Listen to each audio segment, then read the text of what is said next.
This edition of Radio Stone Update is sponsored by Quantra, manufacturers of quartz surfaces made with up-to-the-minute Italian technology in yet another brand-new state-of-the-art factory.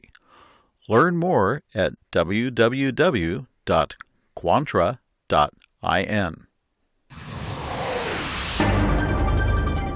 Hi, I'm Kay Shipper with the latest in hard surfaces industry news from Radio Stone Update.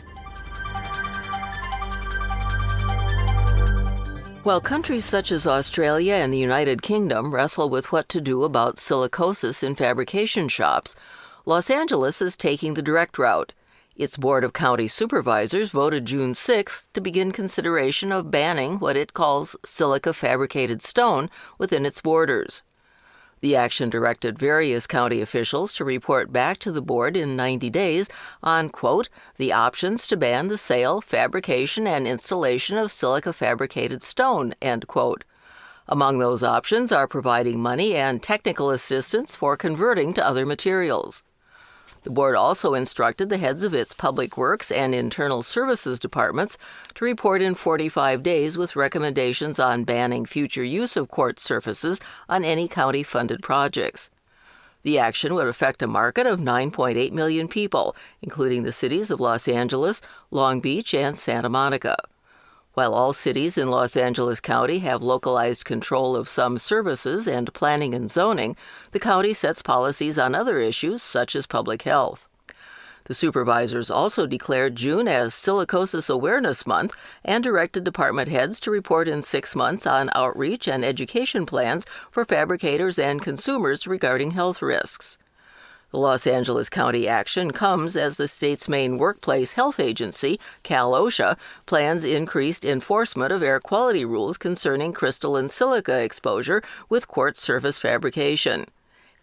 In early May, the agency and the California Department of Public Health contacted 814 stone fabrication businesses detailing the dangers of silica. Along with the need to protect employees, the letter also linked silica exposure to lung cancer, noting that the state considers crystalline silica a regulated carcinogen. The letter also directed fabrication companies to file a report with Cal-OSHA concerning their operations or possibly face strict inspections in the coming months. MS International Incorporated, MSI, has been recognized again as the 19th largest importer in the United States by the Journal of Commerce. With more than 73,000 containers imported to the U.S. in 2022, MSI secured a spot in the top 20 on the importer list, which also includes such giants as Walmart, Target, and Home Depot. Rupesh Shah, co-CEO of MSI, called the ranking, quote, a testament to our team's hard work, dedication, and unwavering commitment to maintaining the industry's highest fill rates, despite unprecedented container shipping-related challenges in 2022, end quote. MSI also ranked 19th in the 2021 report from the Journal, a publication of SP Global Incorporated. The journal uses Peers, a leading provider of import-export data using bill of lading details. The journal ranked MSI's 2022 import trend overall as up, joining 7 other companies in the top 20, including GE Appliances, Heineken USA, and IKEA, with the positive ranking. The positive note stood out in the journal's report on 2022, with containerized imports of all the top 100 companies dropping by 6.2% after 2 years of double-digit growth. MSI's positive news seemed to buck the trend among home improvement and home furnishing imports, with the sector's total 2022 imports dropping by 5.5% after growing 24.4% in 2021. The top 3 U.S. importers, Walmart, Target, and Home Depot, accounted for 2.2 million containers last year. This edition of Radio Stone Update is sponsored by Quantra, manufacturers of the world's toughest, most beautiful quartz surfaces made with up-to-the-minute Italian technology in yet another brand new state-of-the-art factory. Quantra's quartz surfaces come in over 80 stunning designs in 3 sizes with every customization possible. Choice of thickness, cut-edge profiles, polished, super honed, brushed and other finishes from slabs to cut-to-size countertops and all the way to prefabs. You name it, Quantra does it. And now, Quantra launches the world's first range of seamless, one-piece molded quartz sinks and basins, made with Quantra's own exclusive proprietary technology, unique in all the world. Speed, quality, commitment, that's Quantra. To know more about the world of Quantra, come visit www.quantra.in. This is Emerson Schwarzkopf. It's been 4 years since the China Xiamen International Stone Fair could truly be called international. The world's largest stone event fell victim in 2020 to the pandemic shutdown, with no show that year. The fair returned in 2021 to its annual schedule, but China's strict travel regulations to combat COVID-19 effectively stopped foreign participation. China lifted those controls earlier this year, opening the path for foreign attendees at the Xiamen Stone Fair. But would they come back? The latest edition of the event last week showed that, yes, the international visitors are back, not in the same numbers from before the pandemic, but enough to signal a strong overall recovery and fulfill the show's 2023 theme of connecting in a broad circle. Preliminary numbers show that slightly more than 139,000 attendees went through the entry gates on June 5th through 9th at the Xiamen International Conference and Exhibit Center.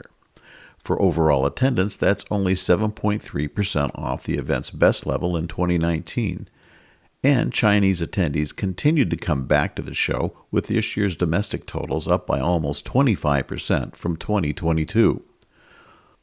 Foreign attendance dropped significantly as show organizers reported that non-Chinese totals came to only half of the 29,446 seen in 2019, and the 174 foreign exhibitors would account for less than a third of those on the show floor 4 years ago, although the event did feature official pavilions for Italy, Turkey, and Brazil, among other countries.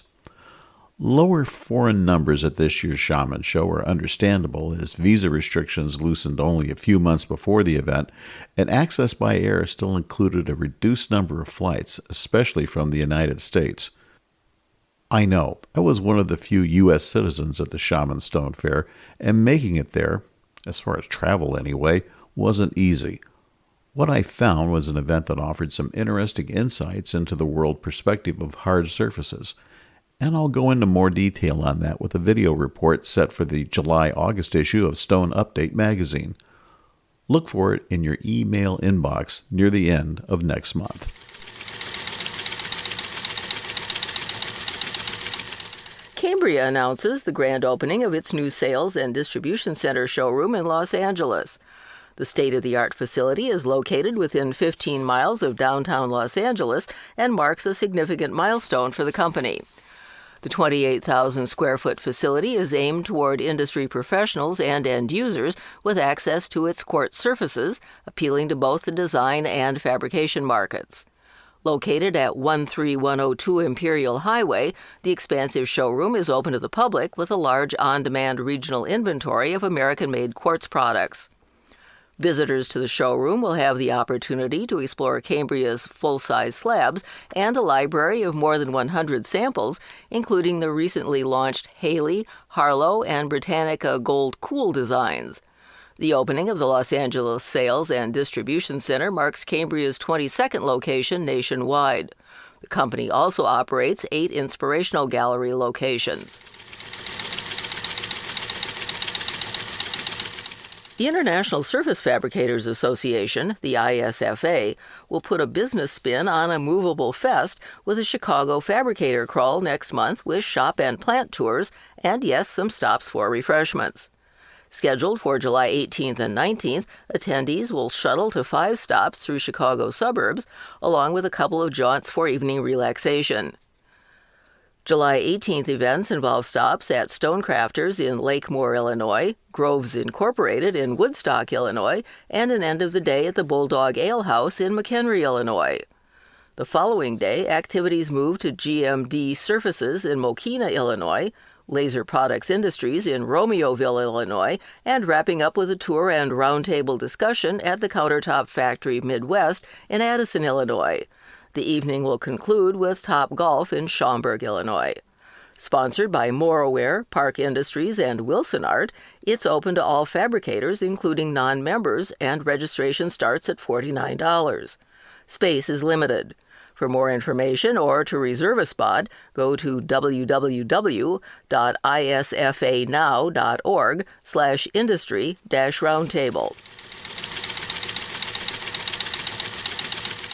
And Alpha Professional Tools announces Vince Landseadal as the Franklin, New Jersey-based company's new West Territory sales representative. A California native who served in the Navy repairing ships as a diver, he relocated to Florida after his service. After returning to California, Landseadal has worked in tooling equipment for several large manufacturers in related fields.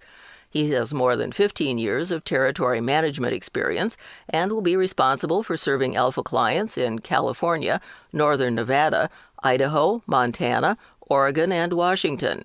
He can be reached at VLANDSEADAL@alpha-tools.com. Remember, the May-June issue of Stone Update is now available at www.stonemag.com.